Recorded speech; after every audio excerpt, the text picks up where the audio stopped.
Good evening. I'm Rabbi Mark Baker, President and CEO of Combined Jewish Philanthropies. Thank you all for being here. We have over 1,400 people registered for this briefing, and I'm sorry we have to be together for this reason, but it's good to be together with all of you. This past Shabbat, some of us were in our synagogues in person or at online services. Some of us came online after Shabbat ended. But surely, however we heard about the unfolding hostage situation in Colleyville, most of us were thinking, my God, it's happening again. That could be me. That could be any of us.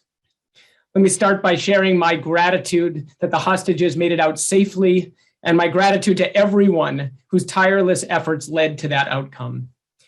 Sadly, our community knows too well that anti-Semitism is on the rise, that these incidents are happening too frequently, and we cannot become desensitized to this. The terrorist in Colleyville targeted Jews in their most sacred place on the most sacred day of the week. And we need to call that out for what it is, an act of violent Jew hatred. It's simply outrageous that in America in 2022, we have to wonder whether it's safe to walk into a house of worship or for me to walk down the street with my kippah on. We cannot tolerate this for our community or for any other community. And that means that we will keep calling out and combating anti-Semitism from wherever it comes, in whatever form it takes. It also means that we will double down on building strong partnerships and relationships with law enforcement, with other communities, faiths, and minorities, so we can work together to fight anti-Semitism and to ensure that no one needs to live in fear of hatred or of violent extremism. And speaking of relationships, I think we've heard over and over again from the rabbi in Colleyville just how prepared they were for that incident because of the partnerships they've built. So too here in Boston, we're proud of our community security initiative that we've built here in our community and of the partnerships we've created with ADL, with JCRC, with local law enforcement, and with our national partners, such as JFNA, the Jewish Federations of North America, and the Secure Communities Network. It's doubling down on these partnerships, working closely with all of you, that we will ensure that our community and all of our institutions are as safe and as secure as they can be. And let's remember that our commitment to safety and security is in service of a bigger vision. A vibrant, thriving Jewish community is one where we are all free to shine our light out into the world and to pursue dignity and justice for everyone. It's a community where everyone can participate in Jewish life, can wear our identities proudly on our sleeves, and feel a sense of belonging without being afraid. That's our bigger vision, and that's a vision that every one of us needs to create together. So let me share what we're going to do over these next 45 minutes or so and what you can expect from tonight. First of all, there's power in coming together. And our first goal of tonight is simply to bring ourselves together, especially during a challenging time, to support one another. Our second goal tonight is to share details, facts, and information with you so we understand the situation as well as we can. And we're fortunate tonight to have Joseph Bonavolanta, Special Agent in charge of the Boston Field Office of the FBI with us, and also to have Rachel Rollins, United States Attorney for the District of Massachusetts with us. The third goal of tonight is to hear from my CJP colleagues and our JCRC and ADL partners about what we're actually doing now to keep our community safe and about what you can do to partner with us on that. Over the course of the next hour, you can put questions in the chat, and time permitting at the end, we'll answer the questions that we can. And now I'd like to turn it over to Joe Bonavolanta. Thank you, Mark. Just real quick, I want to make sure you can hear me okay?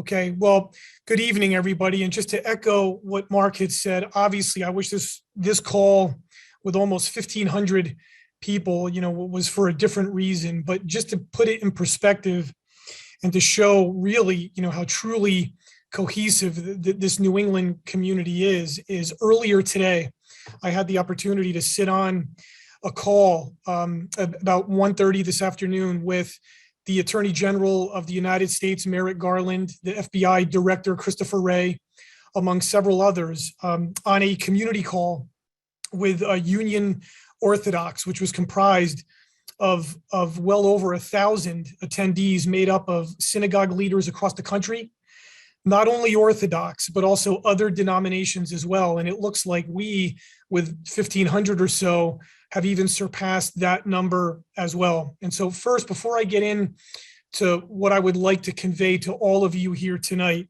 I really would like to start by simply just offering my personal and also on behalf of the FBI Boston Division, our deepest sympathies over what occurred this weekend.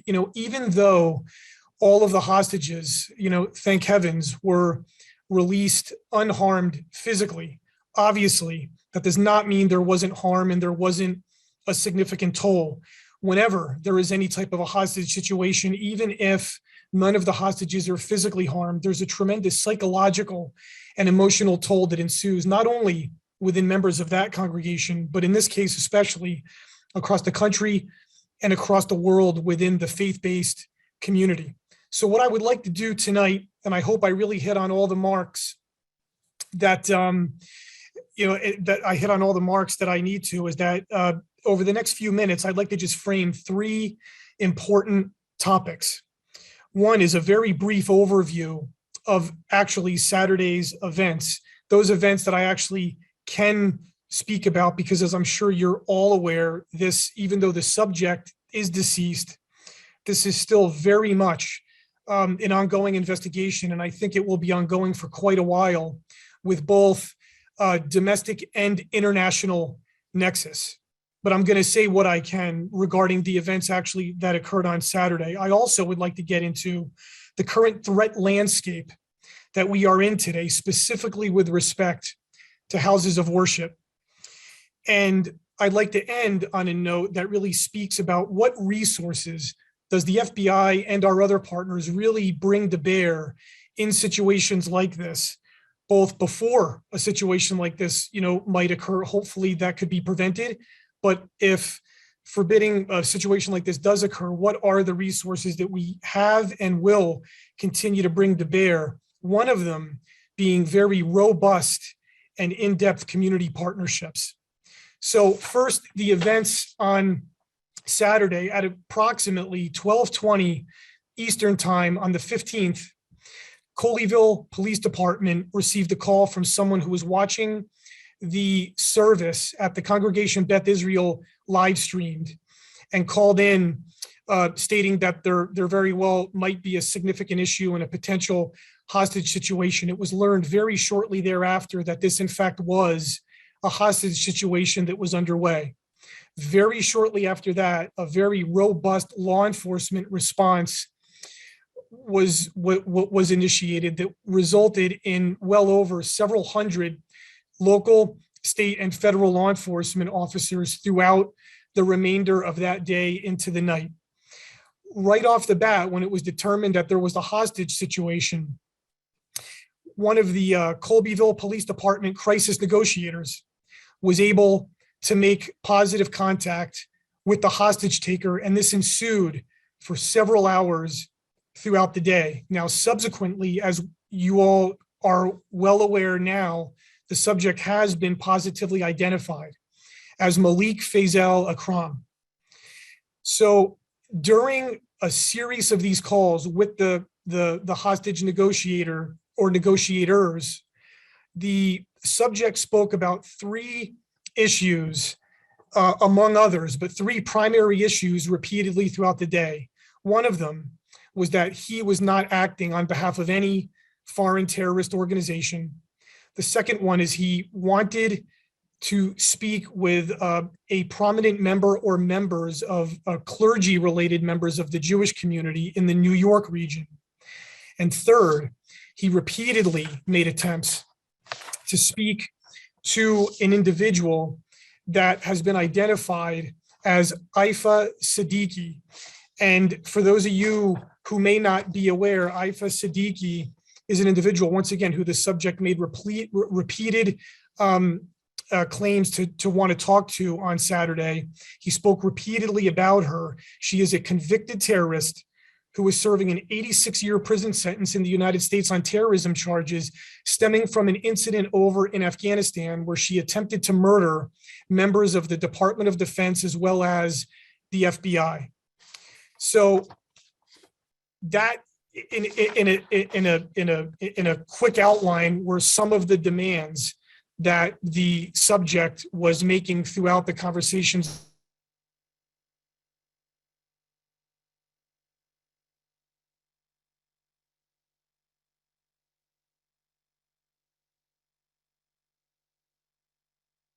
There was a near simultaneous escape of the rabbi and the hostages, as well as the entry of the FBI's hostage rescue team.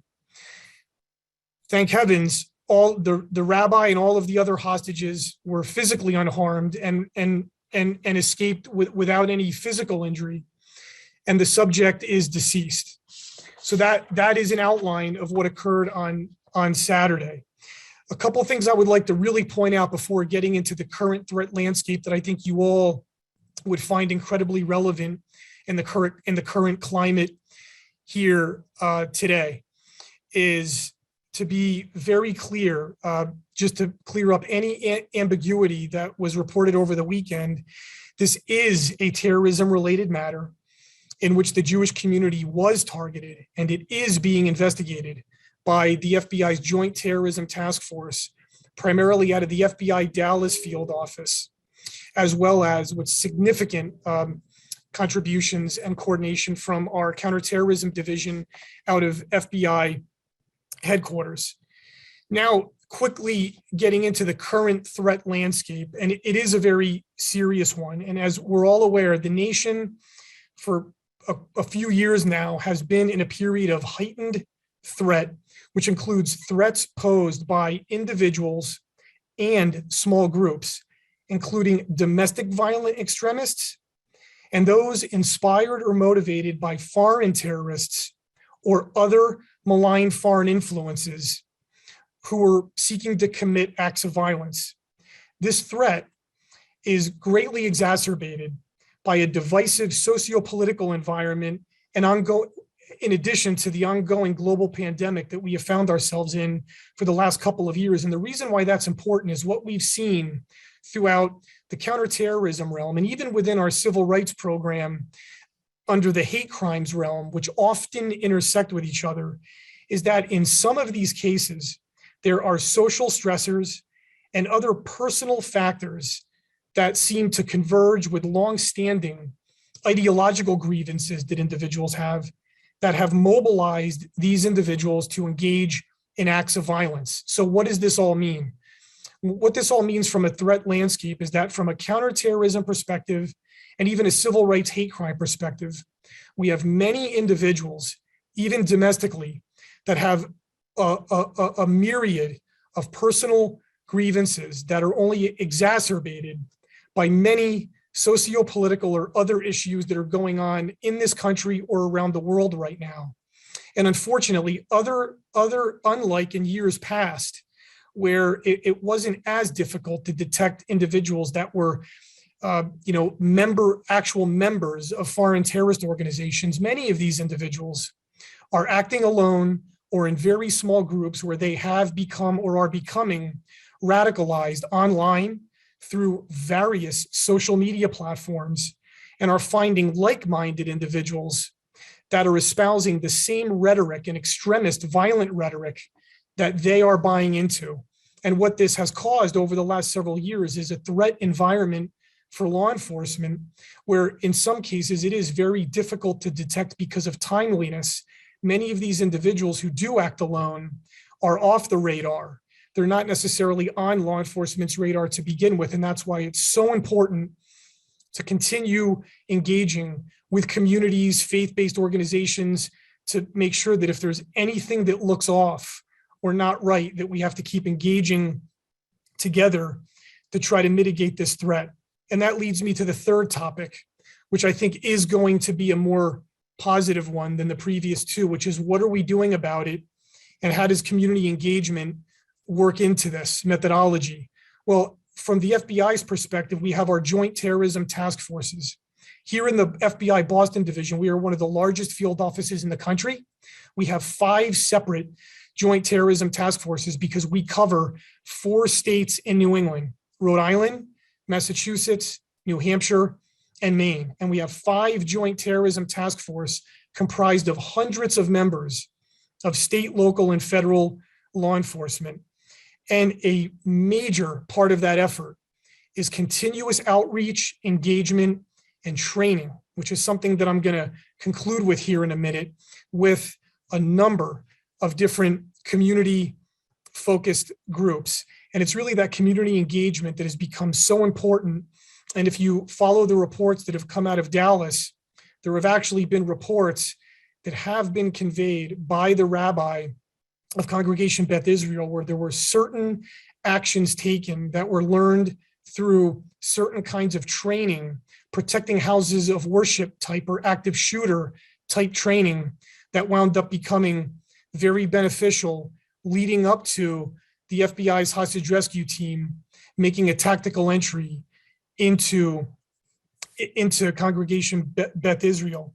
So related to the actual partnership piece, which in my opinion is so important, I can assure you, and if there's anything else that anybody on this call takes away tonight, please take away that FBI Boston Division has robust and beneficial and substantive relationships with ADL, CJP, and several other different community-based organizations. I myself, as well as other members of my own executive management team, are regular participants in monthly ADL Law Enforcement Executive Board calls. And that's just one of several things that I can say here tonight to show that level of engagement and the seriousness with which we take these kinds of threats. And also to draw one real life comparison, one of the most recent comparisons I can think of in the FBI Boston Division's area of responsibility is a situation that occurred back in December of 2020. It had to do with the Martin Luther King Presbyterian Church out in the Springfield area. It was actually burned to the ground by an arsonist. FBI Boston Division was out there that night. We conducted a significant investigation and worked, most importantly, worked directly with the elders and the members of the Martin Luther King congregation from minute one of the aftermath of that arson. And while we operationally, we were able to conduct an investigation and to identify who carried it out and to conduct an arrest of that individual, just as importantly, if not more importantly, since then, we have continued a relationship with members of that congregation to the point where members of my team have gone out there at their request and provided a protecting houses of worship threat presentation to them so they can better protect themselves in the event that something like this were to happen to them. So I bring that up just as one of several real life examples that I can give, and to really make a request out to all of you that through your leadership, please don't hesitate if you would be interested in these kinds of threat briefings, not just on protecting houses of worship, but also active shooter related presentations, or even how the FBI goes about investigating civil rights, hate crimes related matters, or how the FBI categorizes different kinds of our counterterrorism threats, i.e. domestic terrorism or homegrown violent extremism on the international terrorism front. These are all things that we are doing, and that we are ready, willing, and able to do in the future. And so I know I only have about 10 minutes. I really wanted to get across these points to convey to all of you that we're here and that there is no current threat information at all that we have or that we have any knowledge of that is currently being levied against any houses of worship within the Jewish communities. And if we did, you and your community leaders would be the first to know it. And I know that my colleague, Rachel Rollins, the United States Attorney, is on this call as well. And I can't say enough about the level of partnership that we enjoy with our colleagues at the United States Attorney's Office, working with them as well, hand in hand, to mitigate these threats. So with that, of course, I'd be happy to take any questions that may arise.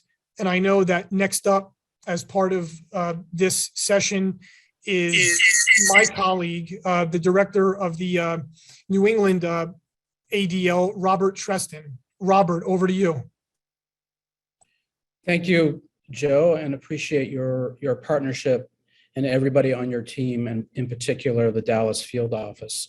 Saturday's attack at the Beth Israel Synagogue is a painful reminder that living life as a Jew in the United States is increasingly becoming dangerous. It was an act of domestic terrorism, motivated and fueled by anti-Semitism. On Saturday afternoon, when I got the call, my ADL colleague was already in her car driving to Colleyville. Teams of ADL staff were mobilized across the country. After sunset, Boston area rabbis began calling, seeking more information. The chilling moment for me was when my colleague Cheryl texted us in real time as the FBI moved in. And today, we take a sigh of relief, but the fear is real and is not abating.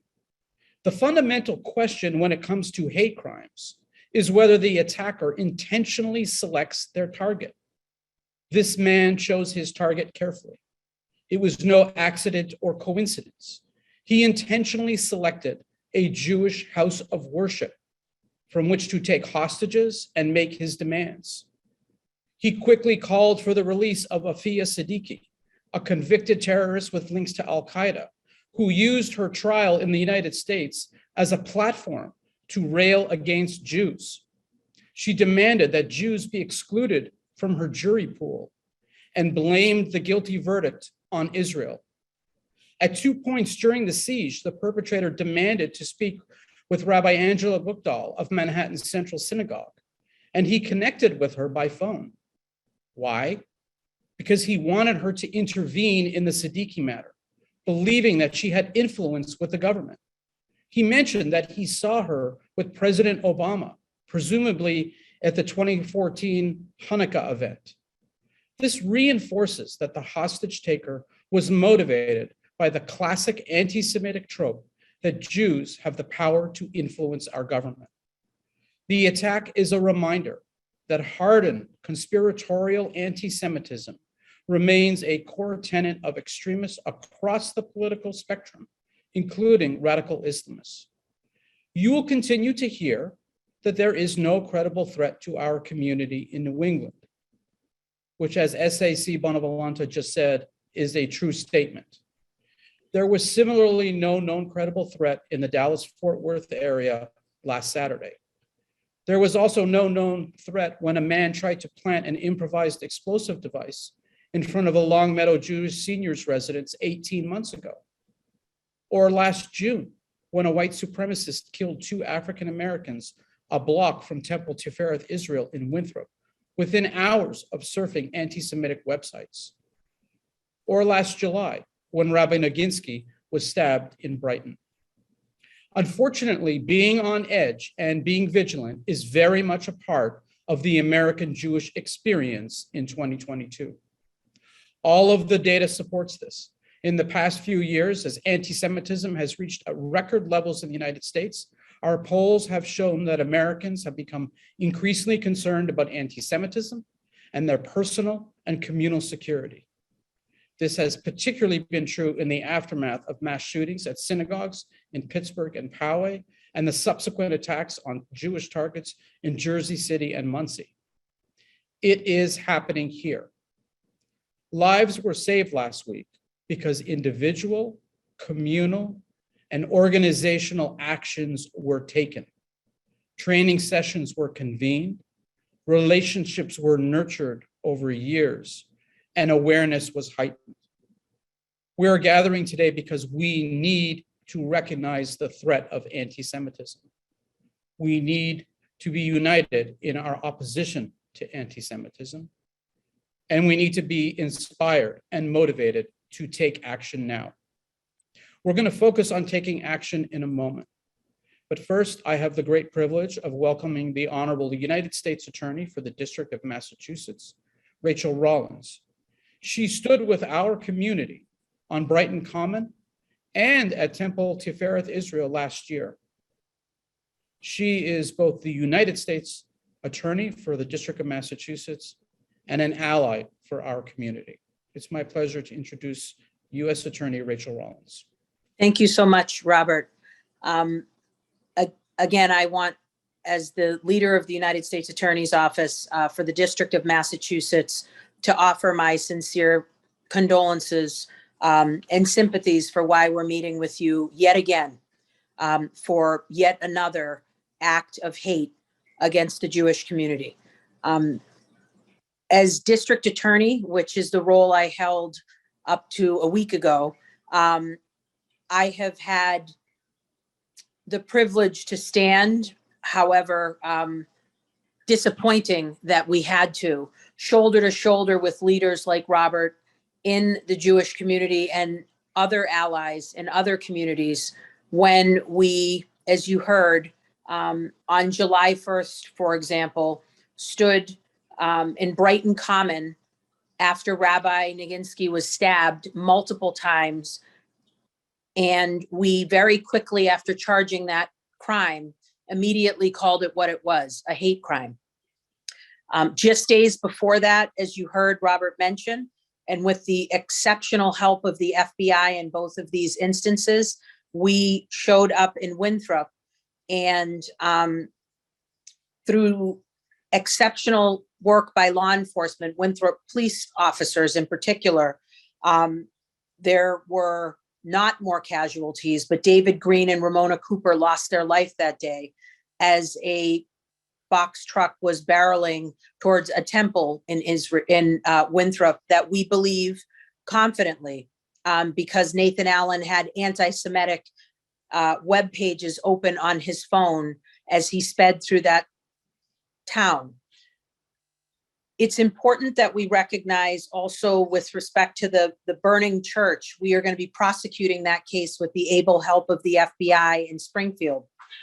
That when we think about hate crimes, we have the Black community, the Asian community that we've seen upticks in, but with respect to religious bias, 63% of those hate crimes involve bias against the Jewish community.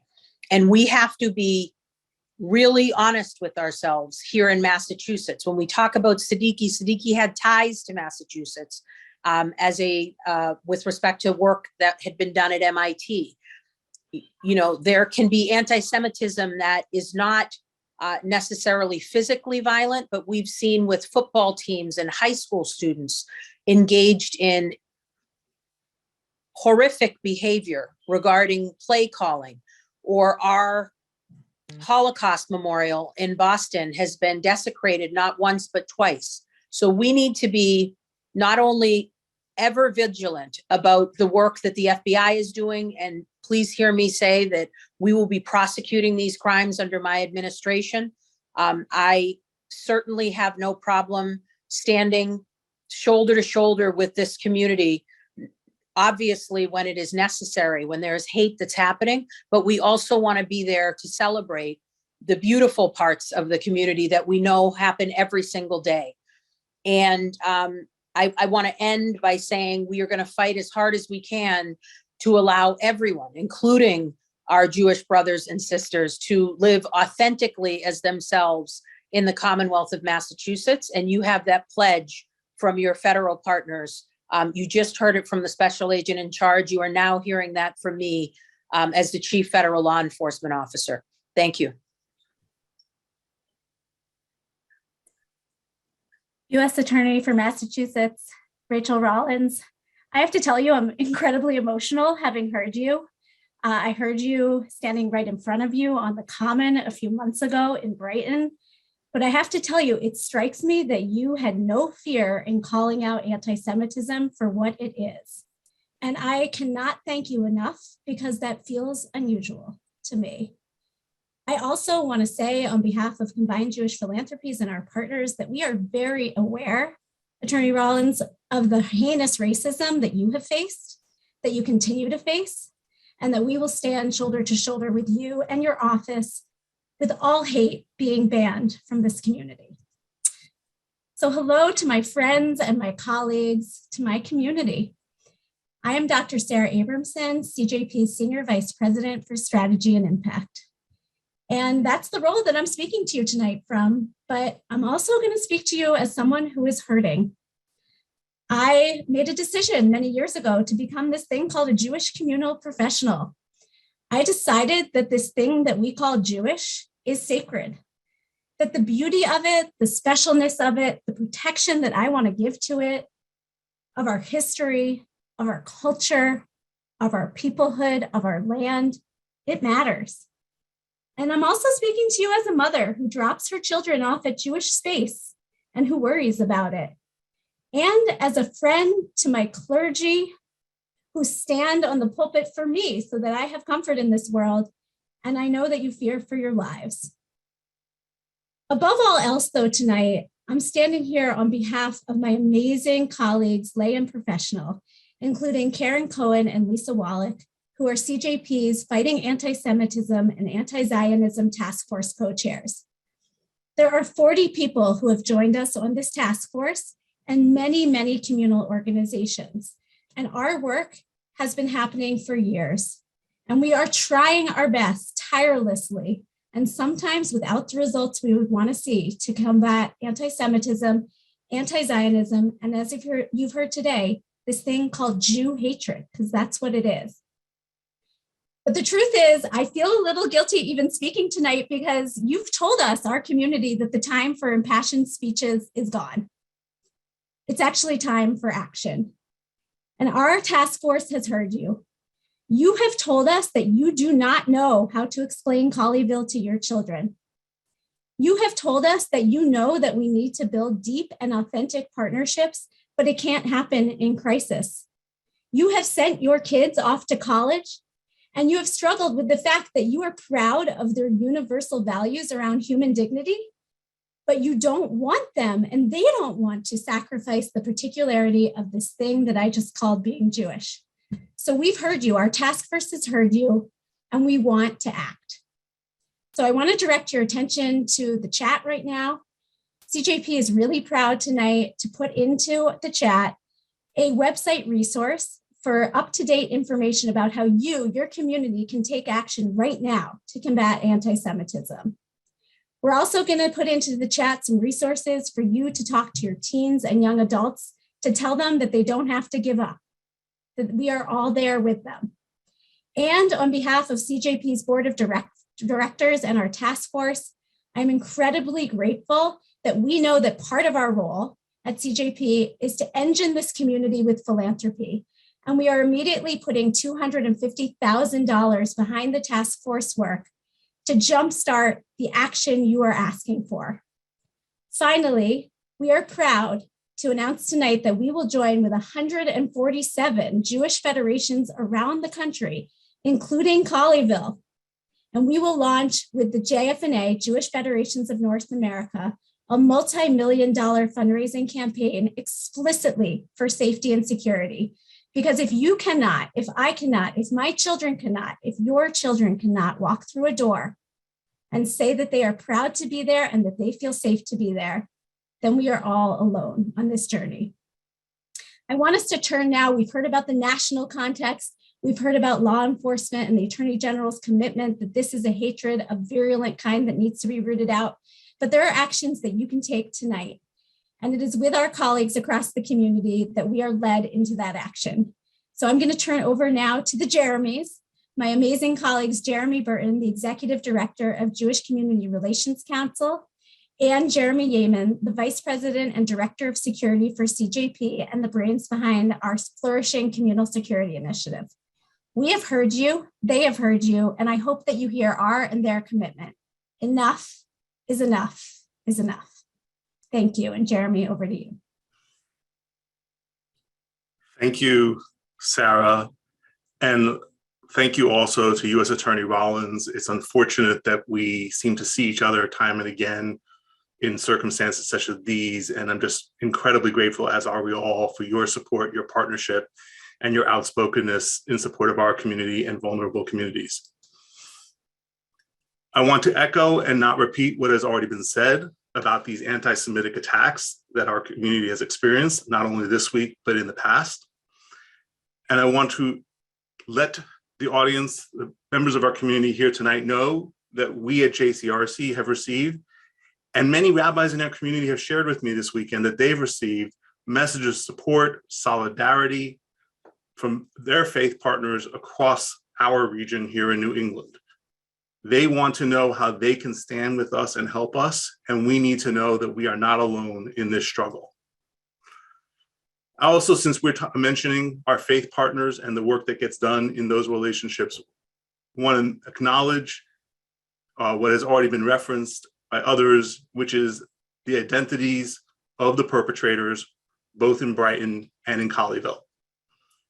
They are known, we are still learning things about those perpetrators. We are still learning things in the course of this investigation, but we certainly know that they are both not citizens of the United States. One was an Egyptian, one was British, both were Muslim. We need to be able to have a conversation about that clearly, publicly, and thoughtfully. In addition to the conversations that we have to have about all perpetrators of all the attacks on our community and all violence from extremists, of any kind of motivation, from any source and form of anti-Semitism. But we also want to be aware and lift up the voices of our partners and allies, including today, a dear personal friend who spoke at a JCRC event for us just this last September. I want to encourage you to read, and we'll include it in the chat, an interview that Imam Abdullah Ad-Tepli of Duke University gave this morning, speaking directly to the issue of anti-Semitism within his own community, and the obligation and responsibility of leaders within the American Muslim community to be our partners and to work with us in addressing these issues. And that needs to be part of our conversations as well. I'd like to switch to the role of government now for a moment and talk about some action that we need you to take tonight. For many years now, JCRC has been working with our partners, including in particular JCRC's local government affairs organizations and the Jewish Federation of North America, to advocate for and secure the Federal Department of Homeland Security nonprofit security grants. As well, we have been working over the last several years with Governor Baker and leaders in the legislature, as well as a coalition of Jewish federations and rabbis and synagogue presidents across the Commonwealth, to establish the Commonwealth grants, a supplementary funding source for us in Massachusetts. This past year, the federal Homeland Security grants were allocated $180 million, but that only covered about half of all applications for funding. And this is money largely for hardening of institutions to improve doors, security, windows, other kinds of alerts, monitoring systems, et cetera. Half of that fund, half of the applications were covered. And the 1.5 million in the Commonwealth grants last year just barely touched the surface of the demand right here in our Commonwealth. All of us have an important part to play in making this work happen. And so, together with Jewish Federations of North America, JCRCs, and local advocacy organizations across the nation, we are launching a campaign to call on Congress to double the funding for FEMA's nonprofit security grant programs. We need every single person here tonight to contact your members of Congress. We are including a link to take action at Jewish Together. We need to have an outpouring of thousands upon thousands, and there are literally over 1,000 people here tonight, urging our members of Congress to double the federal nonprofit security grant program this year. We ask you to take a moment right now or immediately after this conversation to contact your members. They need to hear from you. It is the most urgent, impactful thing you can do tonight to leverage more dollars to help our institutions and all communities at risk to protect themselves and to take steps to address vulnerability. And now I will turn it over to my colleague, the Vice President and Director of Security Operations at CJP, Jeremy Heyman. Great. Thank you, Jeremy. And thank you for all of you who are attending. Thank you to the U.S. Attorney for the District of Massachusetts and for the FBI Special Agent in Charge, Your words are so important. Your presence tonight is so important. Thank you.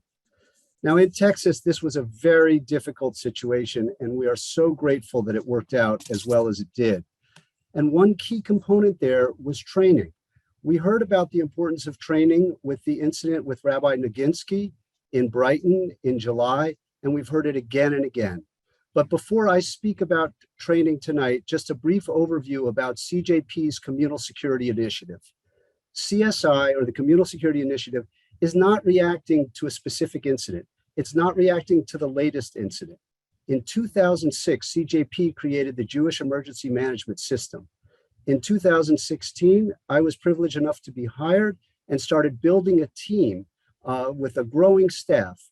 CJP and generous donors have invested in CSI to provide no-cost, free programs, primarily for Jewish community in the CJP catchment area, but also a lot of interfaith support, lots of webinars for interfaith and across the region.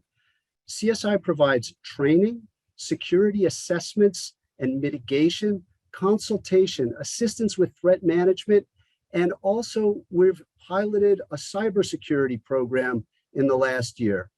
CJP was able to offer $900,000 in CJP money from donors to provide physical security grants to Jewish institutions in the catchment area over the last year. And we helped institutions to bring in $3.3 million in Commonwealth and federal grants for 58 organizations across Massachusetts. Now, the fundamental orientation of CSI is not security, security, fear, fear, fear. It's about building community. And that's why we're all here tonight. There's often people say there's a balance between being open and welcoming versus safe and secure. Well, we need to be both. We don't want to exclude people. We want to be open, but there are ways to do it better. It's complicated. Training is a key component to that. So just looking at the situation in Texas, what does training mean there? Well, there's a lot of different things. What are some things that we saw worked well? Staying calm, adapting to a situation that is evolving over many hours, thinking through their options, working together, and I'm talking about the hostages on the inside, law enforcement on the outside, communication by cell phone, carrying a cell phone, the importance of that, and commitment to action. We all know of the rabbi throwing a chair to provide cover for other people to run out and then running out himself, knowing to run away. Sounds basic, but it's really important, and this is what we do when we conduct training, is practice these kinds of drills. So as an aside, from conducting physical security assessments, we go in and out of doors. We've gone to many synagogues in the area and walked through with board members of synagogues. And they said, well, we didn't know there was a fire exit behind the bima, behind the pulpit, if you will. We didn't know there was an exit there. Just that is important. Conducting a fire drill could be important. Many times we'll try doors and find that they've been rusted shut, or that the wood has swelled and you can't open the door as an escape route, or that boxes are piled in front of it. So not all of this is terribly complicated, but it's important to check out these basic things as well. So what training does CSI provide that's relevant? Well, key security concepts, and we're doing that online now, and we look at some physical security issues. It raises awareness, helps people to recognize threats. We tie it also into greeter and usher training, how to open doors, how to respond to people. Another area that's been of interest is de-escalation training. How do you deal with people who are angry or upset? What are better things to do? And practicing that. Medical training, CPR training, stop the bleed training, and providing automatic external defibrillators, AEDs, to different institutions. Now, finally, active assailant training. We provide a lot of that in person, and that contains situational awareness, options-based responses, committing to action, and we feel it's very important to conduct in-person drills on site. Now, what should you do? Well, I think asking questions is really important. And some of the questions you might ask is, has your synagogue or your school received CSI training? Has it received grants? Have we helped with planning? When? Are the plans up to date? Are the emergency plans up to date? Do you have good lists of your congregants or members, cell phones, home phones? Are they up to date? Do the rabbi and staff at a synagogue or at a school know the chief? Do they have contact with members of the police department? Do the senior staff have their cell phones to use in an emergency, as well as 911? Always 911, but it's important to build these relationships well ahead of time. Have you conducted drills? Do you have cameras? Do the cameras work? Can the cameras be monitored off-site? Who knows the password to get into the cameras off-site? There are a number of different things. Mass notification, really important. Many of these areas are ones that we've been focusing on for years, and we would love to help the community to understand it better and to work on that. Another thing to think about is you can sign up for the GEMS notifications yourself and your congregation, members of staff, lay leaders can also sign up. That's really important. It shouldn't be that one person in a congregation is responsible for security. We need a lot of people to think about security. That said, fear is a construct. We're not trying to create fear. CSI is being proactive through preparation, through training. It's empowering. The goal, the overall goal of the Communal Security Initiative is to bring people together to improve safety and security. So I ask you all, let's do it. Thank you.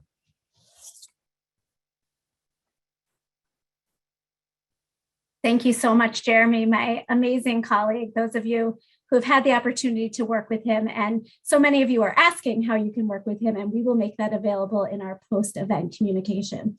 I just want to end tonight by saying to Jeremy Yeaman publicly that 3 years ago, I was in an active assailant training and I laughed when I had to pretend to throw things at an intruder on the 7th floor of the Kraft family building. I laughed. And yet in 2022, what saved the life of a rabbi in our global Jewish community, our American Jewish community, and 3 of his congregants, but throwing something at an assailant? So it actually isn't funny, Jeremy, and your work and the work of your team saves lives. And we are incredibly grateful to be in a community that has taken it as seriously as Boston, as CJP, and all of our partners. So on behalf of Combined Jewish Philanthropies, JCRC, and the ADL, thank you to our esteemed speakers. Thank you to this community for gathering in such historic numbers to be here tonight. We will share the answers to the many, many questions we got in our follow-up. And in the meantime, we are here with you as one community to help in every way possible. Thank you and good night.